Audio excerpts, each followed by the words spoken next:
ler o verso 43. Nós estamos lendo o Srimad Bhagavatam, canto 1, a criação. Capítulo 13, intitulado Dhritarashtra abandona o lar. Nós estamos lendo o verso 43, no conjunto de versos que fala que Narada Muni está falando com os Pandavas, com o Maharaj Yudhishthira, começando a dar seus conselhos. Então vamos ler esse verso. Yata kridopaskaranam samyoga vigamava iha ichaya kritituhu syatan tataive sechaya nrinam. Sinônimos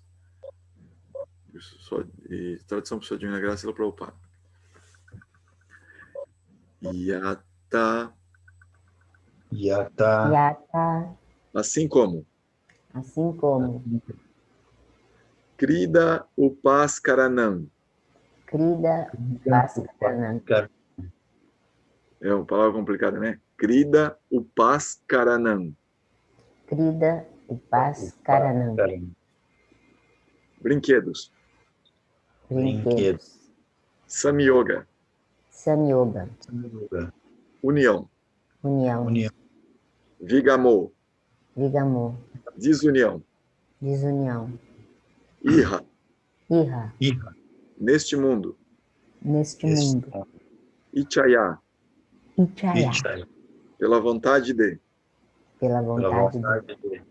Kridituhu. Apenas para representar um papel. Siatan. Acontece. Tataha. Assim também. Eva. Certamente. Issa. O Senhor Supremo. Ichaya. Pela vontade de. Nrinam. Dos seres humanos. Vou ler a tradução aqui, tá, gente?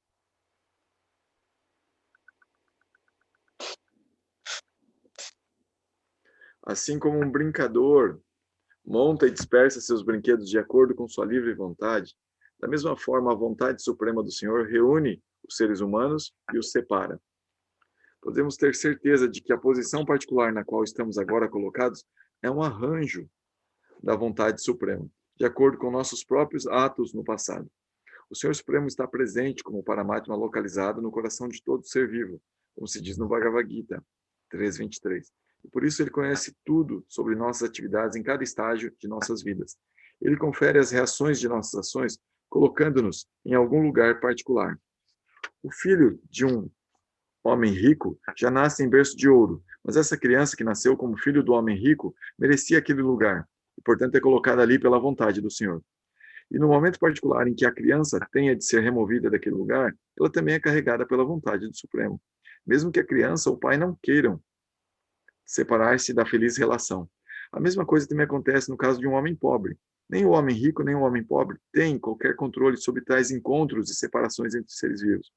O exemplo de um brincador e seus brinquedos não deve ser mal interpretado. Alguém poderia argumentar que uma vez que o Senhor está preso a conceder os resultados reativos de nossas próprias ações, o exemplo do brincador não pode ser aplicado. Mas isso não é assim. Devemos sempre lembrar que o Senhor é a vontade suprema, e ele não está sujeito a nenhuma lei. Geralmente, a lei do karma é que uma pessoa recebe os resultados de suas próprias ações. Mas em casos especiais, pela vontade do Senhor, essas ações resultantes também são alteradas. Mas tal mudança pode ser aplicada somente pela vontade do Senhor e de ninguém mais. Portanto, o exemplo do brincador citado neste verso é inteiramente apropriado, pois a vontade suprema é absolutamente livre para fazer qualquer coisa que deseje. E porque ele é todo perfeito, não há erro em nenhuma de suas ações ou reações. Essas mudanças de ações resultantes são especialmente prestadas pelo Senhor quando um devoto puro está envolvido. No Bhagavad Gita 9:30-31, assegura-se que o Senhor salva um devoto puro, que tenha se rendido a ele sem reservas, de todas as espécies de reações de pecados, e quanto a isso, não há dúvida. Há centenas de exemplos de reações mudadas pelo Senhor na história do mundo. Se o Senhor é capaz de mudar as reações dos feitos passados de alguém, então certamente ele próprio não está sujeito a nenhuma ação ou reação de seus próprios feitos. Ele é perfeito e transcendental a todas as leis. Aqui Srila Prabhupada está alertando que existe uma escola filosófica na Índia que diz que Deus, ele montou tudo e deixou a lei do karma agindo. Então, nós não precisamos exatamente ficar prestando atenção em Deus. A gente agora presta atenção na vontade dele, e de certa forma a vontade dele é ele, através da lei do karma. Então, a gente só precisa cuidar do karma. E essa corrente filosófica, ela permeia. Eu já vi, assim, pessoas que, né, particularmente, assim, com todo respeito, não querendo desrespeitar, mas pessoas que seguem a tradição espírita, que é a tradição mais próxima, nossa, ocidental, assim, que conhece a lei do karma, que elas entendem assim. Elas não se preocupam muito com o relacionamento com o Senhor Supremo em si. Até se fala em Deus, mas o foco é muito preocupado com as próprias ações, muito preocupado em o karma futuro, as vidas, a curar os fatos passados, os karmas passados também. Então, essa preocupação ainda coloca o próprio ser como o protagonista, o próprio ego, o próprio ser, como protagonista das ações passadas, futuras e como controlador do próprio karma. E aqui, Narada Muni está colocando, tentando nos apresentar, que quem está dirigindo o karma de todo mundo é o Senhor Supremo.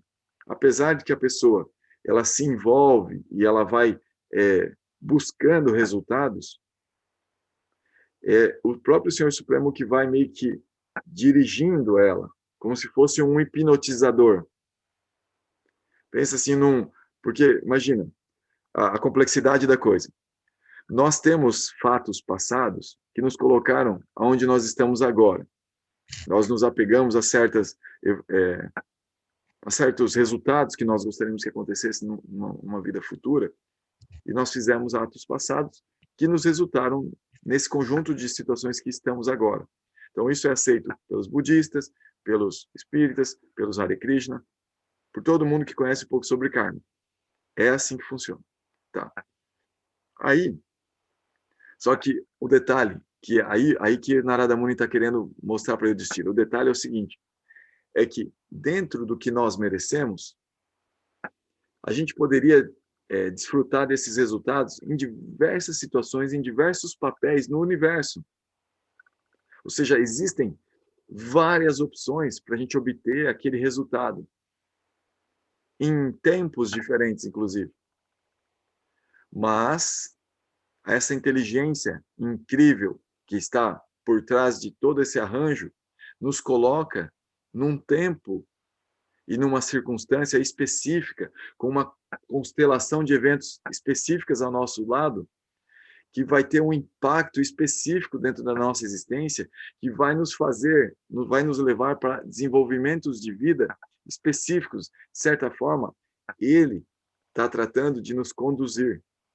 Nosso livre-arbítrio é muito, muito pequeno.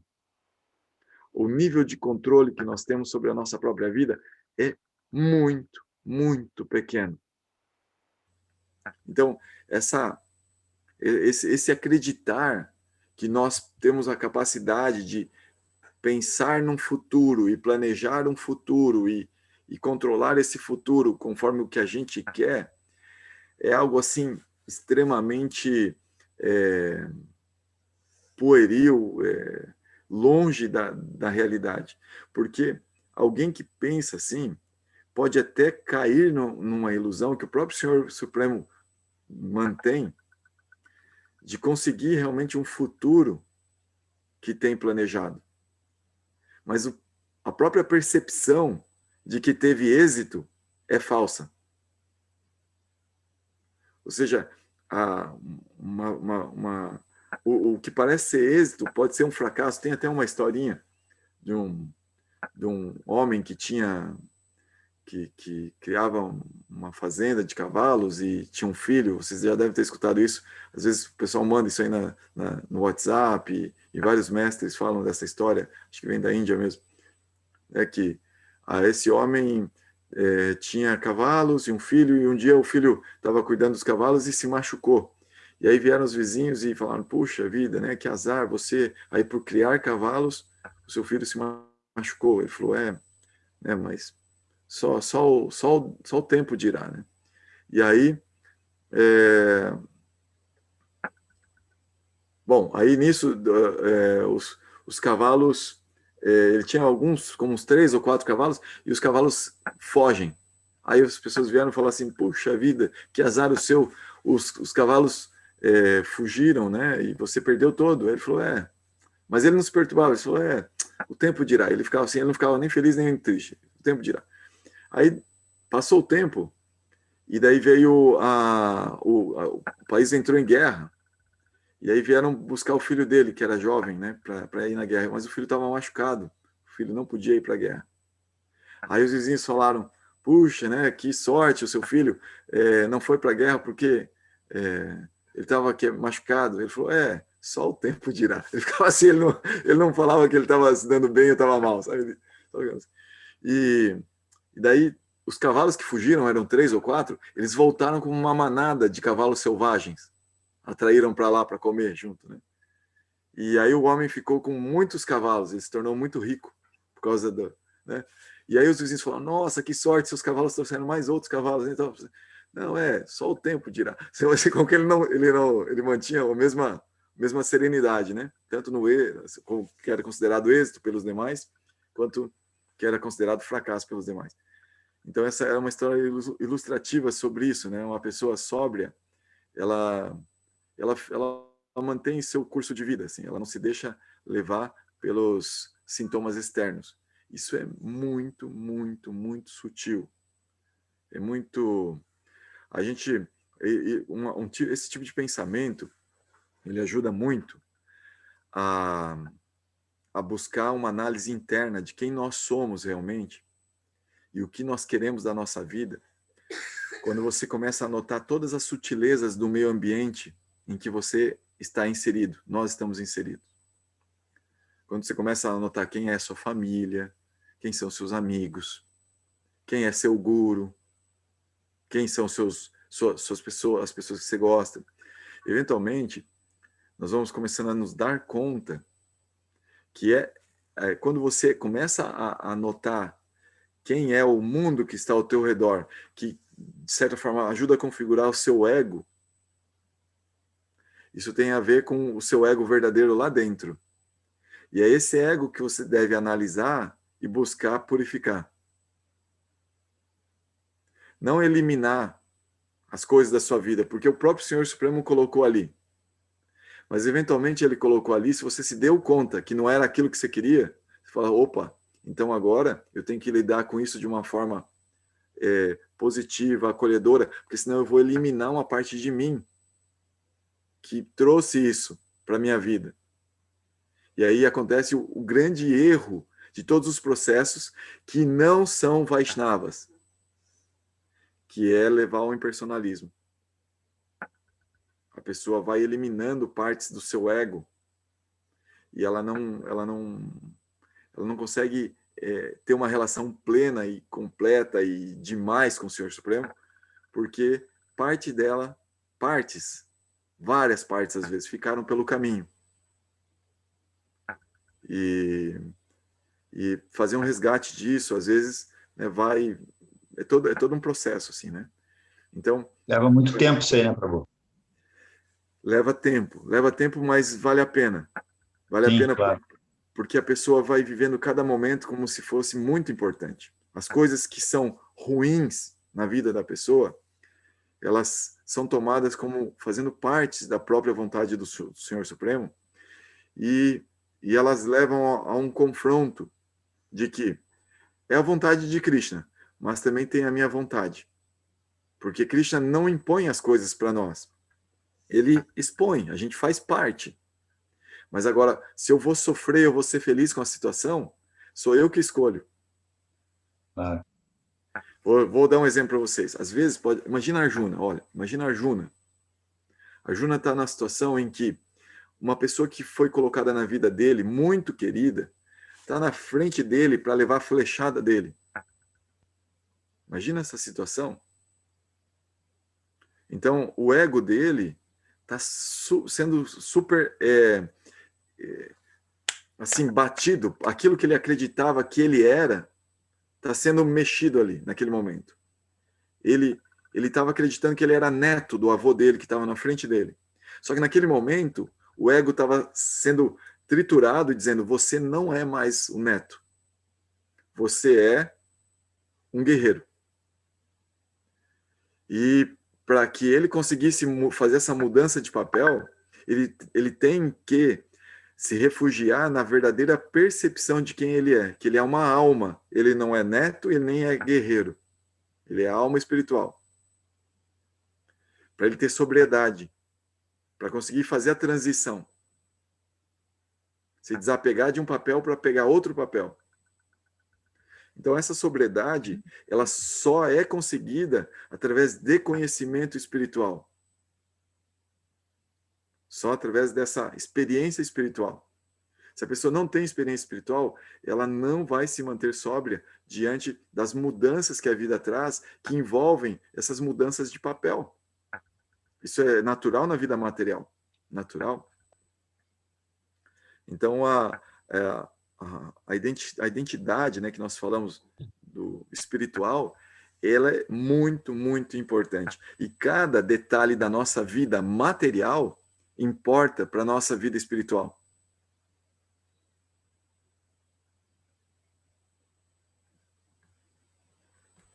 Verso 44.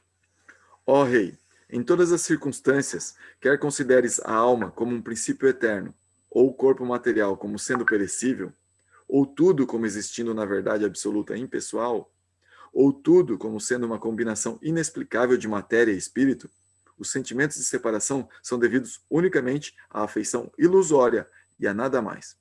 Olha, eu vou ler de novo. Narada Muni parece que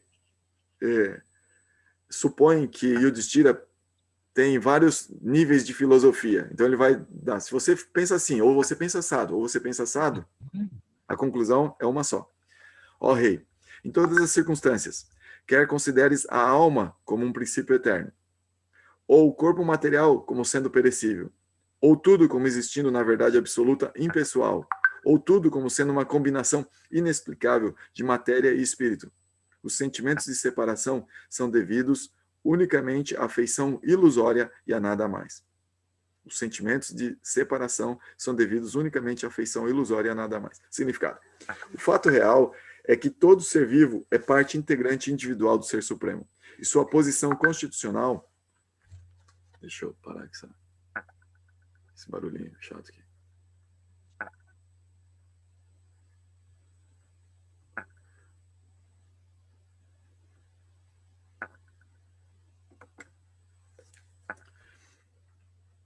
Seja em sua existência material condicionada, seja em sua posição liberada de pleno conhecimento e eternidade, a entidade viva está plenamente sob o controle do Senhor Supremo.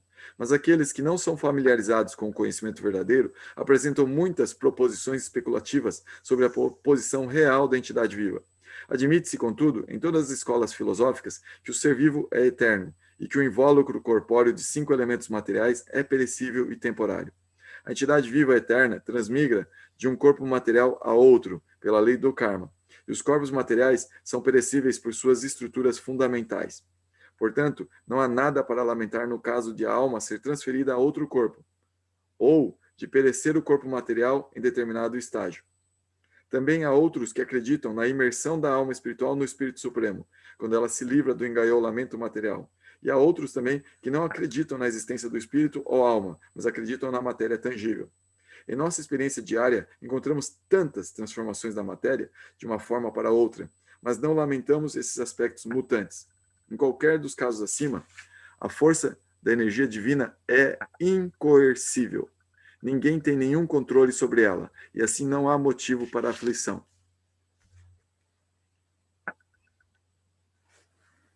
Verso 45. Então, às vezes, por exemplo, né, os devotos eles choram a saudade de Krishna e saudade de outros devotos. Esse tipo de choro, esse tipo de lamentação, em si, é algo prazeroso. Então, para muitas pessoas, vai parecer que isso é um estado de lamentação. Mas para a pessoa que sente isso, assim, é algo, é um desfrute. É como quando a gente, não sei se vocês quando eram pequenos passaram por isso, mas geralmente quando a gente é pequeno, a gente tem aqueles amores platônicos, sabe? Você gosta daquela menina ou daquele menino e você quer ver ele e você fica pensando nele, nela, e aí você fica com saudade de encontrar com ele na escola, seja um professor, seja uma professora também, né? A gente se apaixona pelos professores, pela professora. Né? Aí fica com saudade, e você em casa ou longe, assim, você fica curtindo aquela saudade, pensando. Então, a separação entre os devotos, entre o devoto e Krishna, que também gera assim, uma dor, uma saudade, é algo desfrutável. Não é uma fonte de lamentação, de perplexidade, de tristeza, exatamente. Até pode ser uma tristeza, mas é aquela tristeza tipo blues. Você curte uma música assim, sabe? Você está curtindo mesmo. Então, em todas as circunstâncias, os devotos são felizes, até quando são tristes. A tristeza é um sentimento que traz felicidade dentro da devoção pura. Verso 45. Portanto, abandona tua ansiedade devida à ignorância do eu. Agora estás pensando em como eles, pobres criaturas desamparadas, existirão sem ti. Significado. Quando pensamos em nossos amigos e parentes como dependentes de nós, isso se deve à ignorância. Toda criatura viva recebe toda a proteção por ordem do Senhor Supremo, em termos de sua posição adquirida no mundo. O Senhor é conhecido como Bhuta Bhrit, aquele que dá proteção a todos os seres vivos. Devemos apenas desempenhar nossos deveres, pois ninguém mais além do Senhor Supremo pode proteger alguém. Isso se explica mais claramente no seguinte verso. Este corpo material grosseiro feito de 5 elementos, verso seguinte, tá? Verso 46. Este corpo material grosseiro feito de 5 elementos já está sob o controle do tempo eterno, da ação e dos modos da natureza material. Como ele pode, então, estando já nas mandíbulas da serpente, proteger os outros? Incrível, né? Significado. Os movimentos mundiais de libertação, através de propaganda política, econômica, social e cultural, não podem beneficiar a ninguém, pois eles são controlados por poder superior. Um ser vivo condicionado está sob total controle da natureza material, representada pelo tempo eterno, e pelas atividades sob o ditame dos diferentes modos da natureza. Há 3 modos materiais da natureza, a saber, bondade, paixão e ignorância.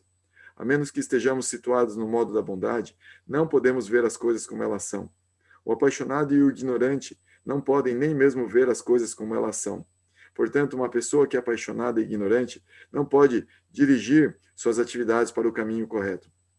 Somente o ser humano, na qualidade da bondade, pode ser útil até certo ponto.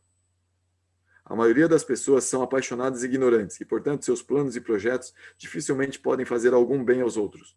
Acima dos modos da natureza está o tempo eterno, que é chamado de Kala, porque muda o aspecto de tudo no mundo material.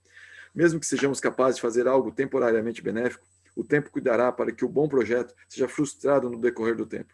A única coisa que se pode fazer é escapar do tempo eterno, Kala, que é comparado a Kala Sarpa, ou a cobra venenosa, cuja picada é sempre letal. Ninguém pode salvar-se da picada de uma cobra. O melhor remédio para sair das garras do Kala, serpentino, ou de seus integrantes, os modos da natureza, é a Bhakti Yoga, como se recomenda no Bhagavad Gita 14:26. Deixa eu ver qual que é o verso 14:26 que o Srila Prabhupada não menciona aqui.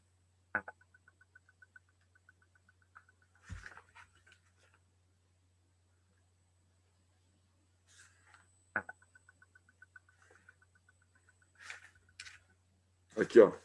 O verso 26 é o seguinte: aquele que se ocupa totalmente no serviço devocional, que não cai em nenhuma circunstância, de imediato transcende os modos da natureza material e assim chega ao nível de Brahman. Olha, aqui, lembra que eu falei para vocês que às vezes Srila Prabhupada traduz como Bhakti, algo que não é Bhakti? Nesse caso aqui, está escrito Bhakti mesmo. Vou ler o verso em sânscrito para vocês. Então, aí que eu estou dizendo para vocês que chega um momento assim, que Srila Prabhupada fala assim, Srila Prabhupada não, Krishna fala, ó, galera, abandona todos os outros tipos de yoga, porque Bhakti é impressionantemente mais eficaz. Olha só o verso em sânscrito, ó. Manchayovya bicharena, Bhakti yogena sevate. Serviço em Bhakti. Seva, serviço. Bhakti yogena. Serviço em Bhakti Yoga. Está no verso 26 do Kavya. Sagunan samati tyaitan brahma bhuyaya kalpate. Olha só, aquele que oferece serviço com Ekantika Bhakti, a minha forma Syamasundara, pode transcender as qualidades materiais e adquirir a faculdade para alcançar a compreensão do Brahman, minha natureza espiritual. Esse é outro tradutor. Então, esse aqui é Srila Narayana Maharaj, que traduziu esse que eu li agora. Esse outro que eu li era de Srila Prabhupada. Então, você vê, categoricamente, Krishna fala, só tem um jeito de superar, assim, de certeza, os modos da natureza material, com Bhakti Yoga. Os demais processos vão levar a pessoa ao modo da bondade. E a pessoa pode chegar no modo da bondade e do modo da bondade passar a Brahman. Pode, se for exitosa. Ela vai fazer bastante esforço e vai chegar no modo da bondade e do modo da bondade pular para o Brahman, impessoal. Em Bhakti, ela é convidada do início ao fim a fazer atividades transcendentais. Começa com tendo fé que o Senhor Supremo Transcendental existe. Começa assim. Se ele existe, transcendental, eu também existo transcendental. Eu tenho que começar a aprender mais sobre isso. E aí começa a se desenvolver o processo de Bhakti. Começa pela fé. Transcendental já. Então, a prática de Bhakti, ela é transcendental do começo ao fim. A questão é que a gente vai praticando e chega no estágio Brahman. A gente chega no estágio assim em que, opa, entendi que eu sou a alma espiritual. A gente ainda está numa fase de prática em que os anartas nos perturbam muito. Os anartas significa as identificações materiais. Nosso ego está muito lidando com a matéria de uma forma muito atenta. Nós não estamos tão atentos às coisas do espírito. Nós não estamos pegando cada detalhe da nossa vida, inclusive material, e analisando nosso próprio ser espiritual. Não é isso que a gente faz. A gente analisa a matéria pela matéria. A gente dá atenção para a matéria. Então, isso são anartas. A matéria está nos chamando a atenção. São anartas. Nós precisamos colocar atenção no nosso espírito, no Espírito Supremo, no Senhor Supremo. Então, a prática de Bhakti vai purificando essa atenção. A gente vai cada vez se voltando mais para esse ser interno e para o Ser Supremo. Então, gradualmente, a gente vai fazendo esse movimento. É gradual. Então, tem que ter paciência. Mas esse gradual vai levar rapidamente, comparado a todos os outros processos, vai dar um resultado muito mais rápido de dar essa experiência de Brahman. Então, uma pessoa sincera e focada, né, na prática, que mantém sua prática, ela vai atravessar esse processo bem guiada, né? Bem guiada também, isso é importante. Ela vai atravessar esse processo de Anarta Nivriti e vai chegar na fase em que ela realiza Brahman. A fase que ela realiza Brahman é Nishta. A partir de Nishta, ela está estável em sua fé, porque ela realiza o Brahman. Ela realiza que é a alma espiritual. Por enquanto, isso é algo intelectual. Em Nishta, isso se torna uma experiência. Então, a gente precisa ter paciência para chegar lá. E lidando com as várias armadilhas que nós mesmos colocamos na nossa própria vida, devido a nossos apegos materiais, os anartas. A gente tem que lidar com eles, a gente tem que entender eles. E se desapegando. Esse é o nosso trabalho. Por isso que lá naquele versinho dizia quase. Nosso trabalho é, opa, deixa eu fazer a minha parte, que é justamente lidar com sinceridade com tudo isso que me foi entregado. Porque me foi entregado, elas são presentes de Krishna. Eu não posso jogar fora as coisas que ele me deu. Eu tenho que entender Ah, ele me deu isso, porque eu queria, tal, mas agora eu não quero mais. Mas agora eu tenho que cuidar. Eu tenho que cuidar até quando eu não preciso mais cuidar. Quando eu não precisar mais cuidar, tudo bem. Olha, Krishna, tá aqui, você está levando embora, ou a pessoa tá indo embora da minha vida, tudo bem. Mas até aqui eu tratei de tratar com respeito, com carinho, porque tudo que você me dá, eu devo tratar com carinho e com respeito. Agora, tá indo embora? Beleza, tudo certo, tá bom. Então, aí a gente vai entendendo, né, esse nosso princípio ali interno, porque sabe quando você gosta e você não gosta de algo? Esse Sim. gostar e não gostar, eles partem, o princípio básico de gostar e não gostar, partem da alma. É o ego verdadeiro. Só que como eles estão identificados com o corpo, aí dá mal. Aí porque eu tenho um determinado tipo de mente, que eu sou virginiano, eu sou ariano, eu sou pisciano, eu sou aquariano, sei lá o que eu sou. Eu tenho certa afinidade astrológica com certos planetas, certas personalidades. Eu tenho rejeição natural com certos planetas, certas é natural no meu corpo, no meu corpo, inclusive sutil, mental. E quando eu deixo que esse gostar e não gostar afetem a minha vida como um todo, ou seja, eu começo a tentar tirar da minha vida coisas que Deus me deu de presente, eu estou tentando eliminar partes de mim mesmo para não gostar mais daquele tipo de situação que faz parte da minha vida, que vem naturalmente para mim, como reação ao meu karma passado.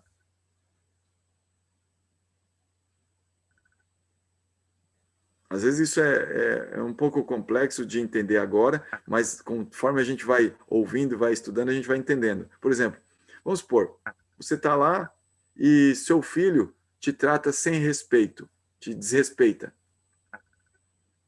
Você, opa, naturalmente o corpo sutil, o ego, a mente não vai gostar disso. E talvez chegue no ponto assim de você falar assim, quer saber uma coisa? Já está grande, vai se criar. Tchau. E aí, meu pai me dizia assim, filho, você vai entender uma vez que os filhos fazem parte da vida da gente a vida toda. E aí eu sempre fiquei pensando nisso, assim, né? Que é uma verdade, mas ao mesmo tempo não é, porque são papéis, né? Então, espiritualmente falando, a gente não é aquilo, mas é também. Então, quando a gente rejeita, né? Por exemplo, vai que o filho quer ficar perto de você, vai que ele quer atenção, vai que ele quer, né? Vai que você tem que dar o que ele está pedindo, porque faz parte do teu universo, do teu mundo. Deus te trouxe aquilo, né? Agora, quando é que por exemplo, né? Vamos pegar um exemplo, um bom exemplo. Srila Prabhupada, ele saiu de casa para ser sannyasi. Se os filhos dele vão até ele buscando conselho, conversa com ele, opa, aí pode ser como filho e pode ser como mestre espiritual. Faz parte. Faz parte do universo dele. E aconteceu. Os filhos dele mantiveram relações com ele depois. Né? Então, assim, ele saiu de casa no sentido de tomar sannyas, de rejeitar, né, a vida familiar, por vários contextos que ele estava passando na vida, e ele saiu. Só que os filhos não saíram da vida dele. Então, ele continuou com isso. Não exatamente como o pai, que está lá em casa, cuidando do lar, e que todo mundo ali se fique no lar. Ele estava num papel de sannyasi. E os filhos foram buscar ele como esse sannyasi que ele estava passando. Mas tinha uma relação sanguínea? Tinha, faz parte. Faz parte, vai conversar e tem afeto e tem carinho. Isso nunca precisou sair, deixar de lado. Mas agora, Srila Prabhupada estava dando atenção para um papel que era de sannyasi, de guru, de mestre espiritual de várias pessoas. Então, nessa atenção que ele estava dando, os filhos se encaixaram no foco de atenção dele. E aí ele, então, pôde interagir. É como se você está dando atenção para algo que é muito importante e não pode olhar do outro lado. Então, se aquelas pessoas que estão do outro lado querem sua atenção, elas teriam que vir para esse lado de cá, para onde você está olhando. Não é que você não quer dar atenção para elas. Elas precisariam se deslocar para serem vistas por você. Não é que você se desapegou, você quer eliminar elas da sua vida. Você só está dando atenção para cá. Você não quer eliminar mais nada da sua vida. Tudo é bom, o Senhor Supremo te colocou todas as coisas maravilhosas na sua vida. Ótimo. Só que agora você está dando atenção para algo que é muito importante para você e para o serviço do Senhor Supremo. Então, quando você começa a dar essa atenção para a vida espiritual, naturalmente, as pessoas que vão focar, vão estar dentro desse foco, dessa amplitude do teu progresso espiritual, elas vão estar também ainda na luz da tua visão. É natural. As que não, elas vão sair. Se você quisesse que as outras venham para cá e elas não quiserem vir, e você ficar muito apegado a elas, provavelmente você vai voltar e olhar para o lado que não é o lado espiritual. Não, você não vai dar atenção para a vida espiritual, devido ao apego às pessoas que estão fora desse campo de visão. E você tem que ser sincero nisso. Você fala assim, eu estou sendo atraído por pessoas que não estão numa prática espiritual. E é porque eu tenho apegos lá ainda. Então, por isso eu não consigo progredir muito na minha própria vida espiritual, porque eu estou apegado a pessoas, a situações que não são espirituais. Não estão me ajudando. Então, eu tenho que ser sincero comigo mesmo. E trabalhar isso. Tem que acolher também. Falo, puxa vida, então eu tenho certos apegos aqui. Como é que eu trato esses apegos? Como é que eu lido com isso? Como é que eu vou fazer? Então, aí internamente tem que ir se descobrindo e progredindo, porque, como a gente falou, o Bhagavatam vai fazer seu papel, o Santo Nome vai fazer seu papel, mas é quase. A gente tem que fazer o nosso papel também. O que a gente quer para a nossa vida? O que a gente não quer? Então a gente tem que ser sincero, falar, eu quero isso aqui ainda. Normal, Krishna não vai forçar a barra, ele vai deixar a gente curtir aquilo que a gente quer. E tranquilo, porque ele quer a gente inteirinho. Vocês vão escutar o Bhagavatam. Agora a gente só está começando, gente. Mas vocês vão escutar histórias maravilhosas de pessoas devotos incríveis e que curtiram a vida de diversas formas. Demonstraram seus apegos, E aí, Krishna deu a oportunidade para eles curtirem os apegos deles, tranquilo. E serem excelentes devotos.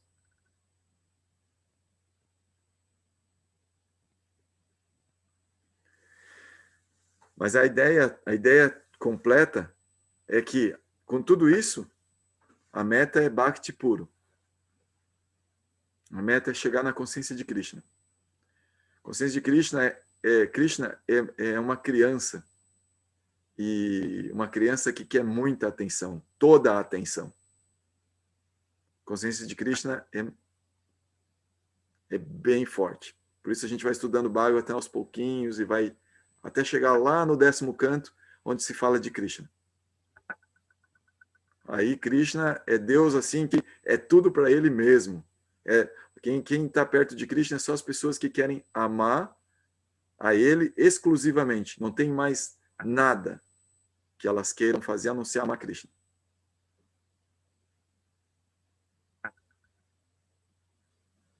Pessoal, se tem algum comentário, alguma dúvida?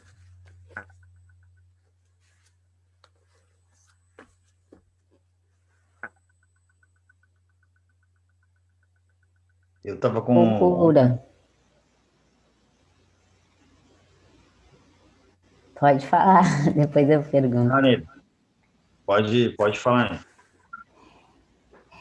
E, Gora, e qual é a diferença, ou se tem alguma diferença, com a consciência crística? Então, a consciência Neida, de Krishna e tem a consciência Krishna e a consciência crística. Crística é de Cristo? A diferença, Neida, é nesse nível de relacionamento com Deus. Num nível mais distante do próprio Deus, é a mesma coisa. no nível mais distante. Mas quando vai aproximando, aí você vê que há diferença.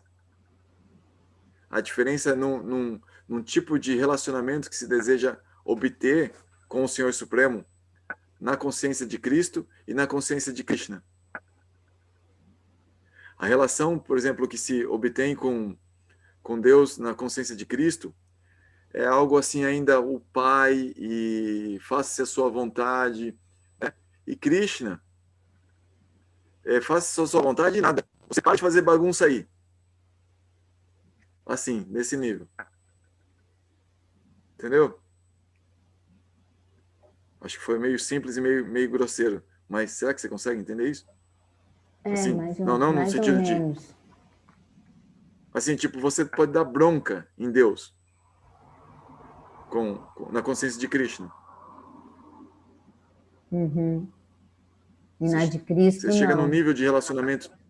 Na de Cristo, não. Na de Cristo, ele é o Pai, ele faz a sua vontade, ele está lá, né? Eu sou um instrumento, né? Então é como que é um entendimento da supremacia do poder de Deus e que ele é amoroso, ele esse nos acolhe, é ele nos protege. ou impermanente? Hã? E é permanente também ou é impermanente a relação da consciência, a consciência crística, no caso? Que boa pergunta. Então, os devotos, Silasema Maharaj fala isso, fala que os devotos nunca param de evoluir no amor a Deus. Nunca param. Agora, uma questão, Neida, que é importante assim, a gente só vai entender que Deus é mais do que eu pensava se você encontra um devoto que te apresenta que Deus é mais do que você pensava. Então, quando você encontra, por exemplo, devotos de Krishna, falando que você pode adorar a esse Deus de Cristo, mas de uma forma mais profunda ainda, você fala, opa, verdade? Como assim? E aí, se você tem interesse, você pode evoluir da consciência crística para a consciência de Krishna. Se tem interesse. Mas se você acha que está bom com Cristo, vai ser feliz com Cristo e pronto. Entende? É como que ali está envolto, de certa forma, a eternidade, a bem-aventurança e tal. Mas, Neida, o processo assim que você vai poder chegar completamente com todo o seu ego na relação com Deus é só com Cristo. Com Cristo, dentro da consciência de Cristo, tem uma parte da pessoa que não vai poder se expressar muito.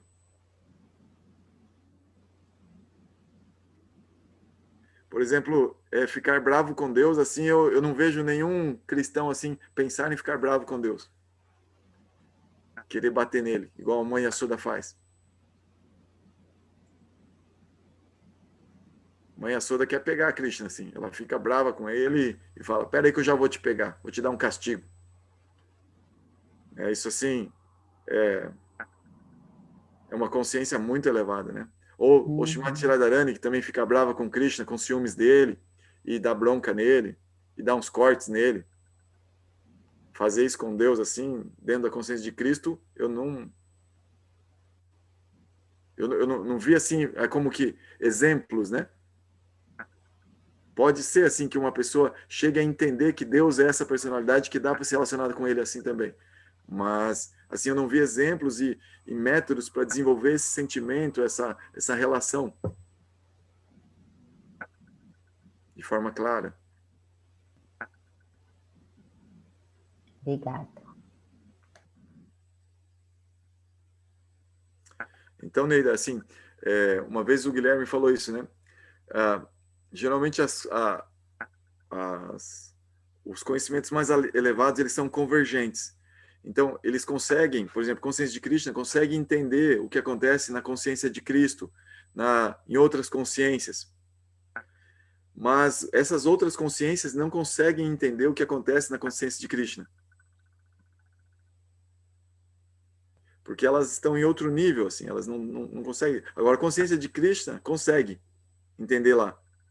E quando a gente estuda e vai se preparando e vai estudando, a gente vai entendendo essas diferenças E essas diferenças, elas não são assim no sentido de, então é só o meu que salva, só o meu que é bom. Não, da outra pessoa, Krishna é tão múltiplo, ele é tão maravilhoso, que é possível se aproximar dele de infinitas formas, em diferentes planetas, em diferentes culturas, em diferentes religiões. Isso é incrível, é maravilhoso. Mas quem que vai entender isso?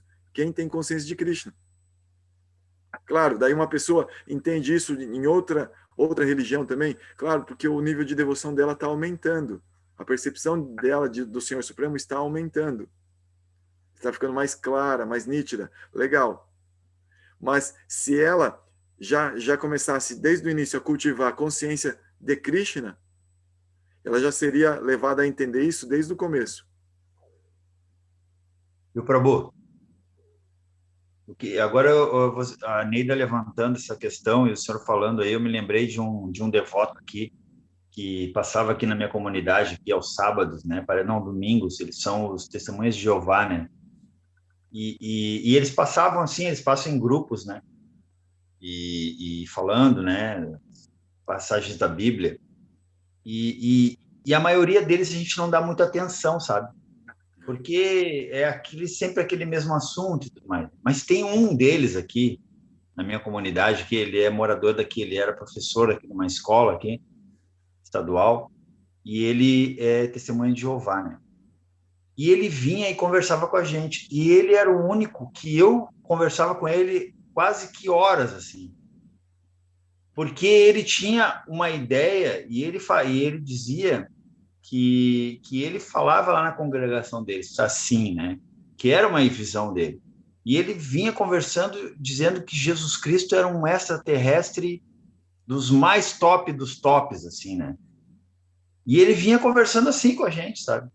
E tu via que não era assim a gente percebia que não era uma propaganda da igreja dele. Era uma ideia mesmo que ele tinha, que ele pegou daquilo ali, sabe? E aí a gente ficava conversando horas, assim, fiz uma amizade super bacana com ele, sempre vinha aqui em casa trocar uma ideia. Agora faz um tempão que ele não passa por aqui.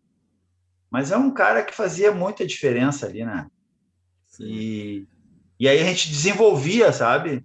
A gente desenvolve, né? O raciocínio, a gente desenvolve a mentalidade, a gente consegue ir mais longe, né? Sim, sim. E é bonito assim, né? Você vê, né, o testemunho de Jeová, são devotos, né? E aí você vê o esforço deles, né? A austeridade que eles fazem, caminhar, ir de casa em casa, conversar com as pessoas sobre a Bíblia, né? Ou seja, são tantas austeridades juntas, né? A caridade deles também, de entregar, né, o santo nome de Jeová para as pessoas. Então, dá atenção para eles, assim, né? Se você é devoto, se você é consciente de Krishna, você é devoto de Krishna, você sabe que esse devoto, ele também é devoto de Krishna em outro aspecto. E aí você não vai dar atenção a um devoto que veio te visitar, uma misericórdia de Krishna, mandar alguém dele te visitar, daí, entende? Então, essa percepção é que nós somos convidados a subir, que essa percepção é a percepção do Madhyama Adhikari, né? O devoto intermediário. O devoto que ele vê além da matéria. Ele vê a devoção das pessoas. Então, você fala assim, poxa, esses são devotos.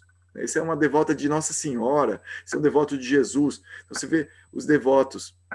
E percebe assim, que essa devoção é o néctar. E por quê? Porque Deus se apresenta de diferentes formas. Krishna, ele é multi. Então, aí, escutar isso, né? E beber dessa devoção. Agora, é muito importante a gente não se confundir com isso. Pensar que tudo é a mesma coisa, porque não é a mesma coisa. Às vezes, os métodos, as ferramentas que se utiliza para desenvolver a devoção, algumas são mais eficazes e elas levam a percepções dentro do processo, percepções dentro do caminho, que as demais não vão entregar. Então, se eu disser que é tudo a mesma coisa, eu vou estar enganando as pessoas. Em um nível, a gente pode dizer assim, sim, é tudo a mesma coisa. O próprio Krishna diz assim, olha, Arjuna, isso aqui é um caminho só, o caminho da iluminação, é a mesma coisa, é tudo a mesma coisa. Só que, em vários momentos, a gente vai ver os sadhus falando, karma Yoga não entrega a mesma coisa que Bhakti Yoga. Entende assim? É o mesmo caminho de iluminação. O Karma Yoga está iluminando também. E vai levar lá. Mas se a pessoa não conseguir chegar, não conseguir ser orientada, e pode ser que a pessoa não queira chegar. É como a gente falou agora, esse quase completamente destruído depende de nós. Eu preciso querer chegar lá. Se eu não quero chegar, Krishna não vai impor. Ele não é que ele criou um sistema assim que todo mundo vai chegar a amar ele, todo mundo vai chegar a conhecer Krishna. Não. Tem gente que vai chegar a conhecer Jeová, tem gente que vai chegar a conhecer o Pai de Jesus, tem gente que vai chegar a conhecer Alá. Mas não é um só, Goura. Neida, é a mesma coisa que você falar assim, olha, vamos supor, me fala um parente seu que é importante na sociedade, Neida. Que é chefe, assim, de algum lugar, juiz, tal. Pode ser até o esposo, se seu esposo, ele tem um papel importante numa empresa? Não, eu tenho, ele tem uma prima que é juíza. Juíza. Então, pega ela. Então, se eu cultivo um tipo de conhecimento e trato em que, quando eu me apresentar diante dela, vai ser sempre como juíza. Então, eu tenho um tipo de existência em relação a ela, em que o papel dela, para mim, é o de juíza. E eu não cresço nessa consciência de quem ela é. Então, eu sempre vou ter ela como juíza. Agora, vocês que estão mais próximos, vocês vão lá, comem na casa dela, conversam, trocam ideias, sabe que ela é? E ela é juíza lá para fora, para os demais. Ela é uma pessoa só, mas a experiência que se tem dela é bem diferente para mim e para vocês.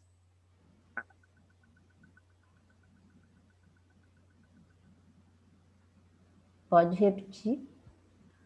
Sim. Com outro exemplo, de repente. Com outro exemplo. Então, eu vou falar do meu pai. Meu pai, ele é funcionário, ele era gerente lá de uma divisão na empresa dele. Então, ele me carregava no colo, eu já andei no ombro dele, dizia para ele ir para lá, para cá, já tive discussão com ele na minha adolescência, hoje abraço ele, assim, ele está mais velho que eu e tal. Agora, tem pessoas que, como eram subalternos dele, ele era o chefe das pessoas, aquelas pessoas nunca chegaram a tratos íntimos com ele. Sempre o viram como chefe. E não tem uma relação assim, muito de apreço, de afeto, apesar que meu pai é um cara legal, mas mantém uma certa distância e tratos amistosos dentro do trabalho. A relação que essas pessoas têm com meu pai é diferente da minha. Eu tenho uma percepção do meu pai muito mais íntima, muito mais completa. Inclusive, eu ia no trabalho dele e via como ele trabalhava, e via como ele se relacionava com as pessoas. Agora, essas pessoas que trabalhavam com ele como subalterno não tinham a possibilidade de ver ele dentro da minha casa. Mas o que eu penso é assim, ó, é que Deus é um só, né? E que em cada um desses lugares vai ter as pessoas que vão conseguir, independente, por exemplo, né, na minha cabeça eu ainda penso assim, que tem como o Luciano falou, aquele que conseguiu chegar, que é testemunho de Jeová, que de repente na católica também tem alguns que vão conseguir chegar, porque tem uma visão maior. E eu acho assim, ó, que em independente da religião de cada um, eu acho que tem alguns que conseguem chegar e ter essa relação mais íntima e outros não. Então, eu te digo assim, ó. Eu vou pedir licença aí, porque eu sou a 20 minutos do meu trabalho e hoje, sábado, eu pego às 8 da manhã. Tá legal, bom trabalho lá. Obrigado, Bom trabalho. Neida, isso é possível, Neida. Mas eu vou te dizer assim, se você não tiver um método e pessoas que te ajudam a chegar lá, não dá para confiar na própria natureza, assim como a própria natureza vai chegar lá, entende? É igual eu estou te falando do exemplo, né? Desses exemplos pessoais. Sim, que uma pessoa ela tem diferentes papéis para diferentes pessoas. Entendi. Se você não tiver alguém que chega ali e fala, não, cara, para dessa visão de ver minha prima só como juíza e toda a referência, vamos lá conversar com ela, ela é uma pessoa muito legal, você vai conhecer ela melhor. E me leva, através de um método, para eu conhecê-la melhor, para eu me aproximar. Eu não posso forçar a barra, entende? Chegar lá, não, peraí, deixa eu ser amigo dessa juíza aí, porque ela é uma pessoa também e tal. Eu tenho que ter um método, eu tenho que me aproximar através das pessoas que são íntimas dele. Então, por exemplo, você não vai conseguir se aproximar de Krishna se não for pelos devotos de Krishna. Você vai se aproximar talvez do Pai de Cristo, você não vai se aproximar do Pai de Cristo a não ser pelos cristãos. Você não vai se aproximar de Alá a não ser pelos devotos de Alá. Essas pessoas elas vão saber como te ajudar a entender Alá, Cristo, entende? Entendo. Então, assim, ó, mas é legal a gente ver, né, que nem tu disse, os devotos em todos os lugares, escutar assim, né, que nem aquele. É muito legal, assim, tu ir e ver a devoção de cada um, tu reconhecer cada devoto em qualquer lugar que ele esteja, em qualquer religião que ele esteja, a gente escutar esse devoto é muito... É bastante néctar, que eu digo, assim, escutar um devoto que é puro, assim, né? sim, Neida. Neida, e alguns de nós, assim, ó, depois a gente pode trocar mais ideias sobre isso. Mas, analiticamente falando, né, nós temos um adhikari. Adhikari é a nossa natureza. Em termos devocionais, isso também se expressa, natureza. Então, assim, nós temos a natureza, lembra lá, tem 3 níveis, assim, grandões, né? O nível mais básico, que é o materialista, o kanishta adhikari. Tem o madhyama adhikari, que é o intermediário, e o uttama adhikari, que é o avançado, em termos de devoção. O kanishta adhikari, ele vê as diferenças materiais como sendo importantes. O madhyama adhikari, ele vê as diferenças de devoção como importantes. O uttama adhikari não vê diferença. Então, no nível mais básico, a pessoa tende, ela é um nível muito perigoso, o kanishta adhikari.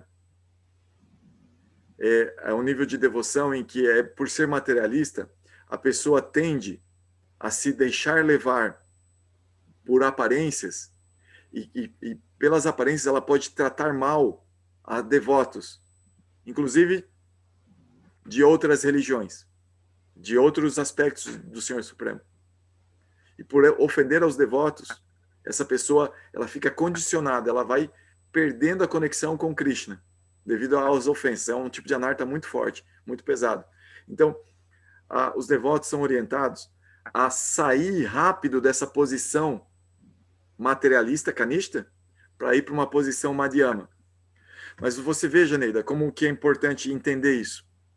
Existem religiões hoje que se baseiam numa visão materialista da devoção. Ou seja, os diferentes nós temos que matar, os diferentes nós temos que rejeitar. Só a nossa religião salva. Então, como é que eu vou dizer que essa religião, em que os líderes, as pessoas que estão pregando, é a mesma coisa que a consciência de Krishna? Não, mas eu acho que mesmo nessa aí tu vai encontrar um que não é assim. Claro, mas aí que tá. O devoto. Aí o processo... devoto, eu acho que o devoto, eu acho que tem, em todas eu acho que tem o devoto. Então, mas aí que tá. Às vezes, por isso que eu estou te pedindo para você mesmo analisar a tua própria natureza. Porque, na minha opinião, me dá a impressão que você tem uma natureza caminhando para Madhyama, para uma devota intermediária, que respeita e consegue perceber a devoção, a sutileza, além das diferenças. Mas, ao mesmo tempo, percebe a diferença das devoções. E aí percebe, opa, esse aqui eu tenho que tratar desse jeito, aquele eu tenho que tratar de outro jeito, aquele eu tenho que tratar de outro jeito. E porque você percebe que tem que ter tratos diferentes, você tenta tratar bem, mas de formas diferentes, com respeito a todos, dando o devido respeito. Então, você aprende bem aonde beber um néctar que te ajuda e te alimenta e ajuda a ir para frente, e aonde você sabe que tem néctar, mas também tem que tomar cuidado, porque ali tem desvios. Entende o que eu quero dizer? Entendo. Então, esse nível a gente tem que trabalhar dentro de nós, porque senão a gente começa a achar que é tudo uma coisa só e tenta nivelar, e às vezes nivela por baixo. E não percebe quando está diante de algo muito elevado e fala, uau, isso aqui é incrível demais. A gente precisa ter, trabalhar essa questão dentro de nós, que consiga ter essa percepção e aí estar atento sempre ao que vem mais de cima. E o que está de baixo, você sempre respeitar. Sempre respeitar, sempre respeitar, sempre respeitar. Mas não parar de entender aonde está. Por que está mais embaixo? Por que está mais embaixo? Que apegos as pessoas têm? Por exemplo, quando você encontra um devoto fanático que está ali apegado à matéria, apegado ao jeito de fazer e tal. Não, você fala, eu estou vendo isso. Aí você fala, você respeita, mas você está vendo isso, e se a pessoa não quer a tua ajuda, você não ajuda. Mas se ela quer a tua ajuda, você sabe, porque você está vendo, você sabe como ajudar. Se você não sabe, se você não percebe, se não para analisar, você não sabe como ajudar.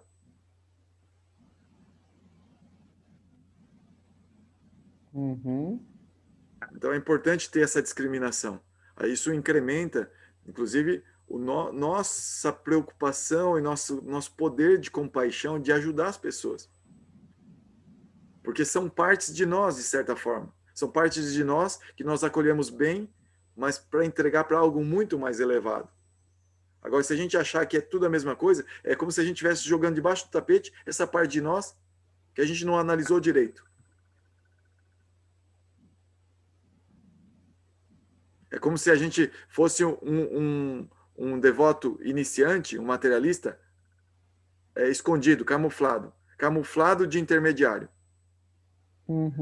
A gente não se preocupa em analisar e entender bem as coisas e reconhecer dentro de nós mesmos, às vezes esse materialismo, esses apegos a certas situações, e a gente acaba parando de... Não quero olhar isso, não quero ver isso, então é tudo igual.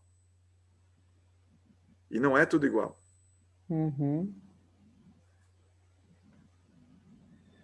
Devagarinho, né, Goura? Sim. Devagarinho. Sim, Devagar se vai ao longe, como se diz, né? Devagar se vai ao longe.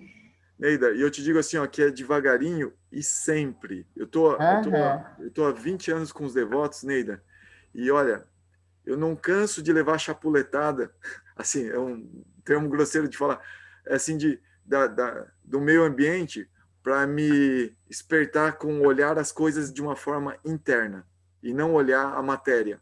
E para ter essa visão interna, eu tenho que me analisar internamente. Mas tu ainda está cheio aí de devotos em volta, né? Então, a ideia, Neida, a ideia é justamente ver isso, é perceber isso.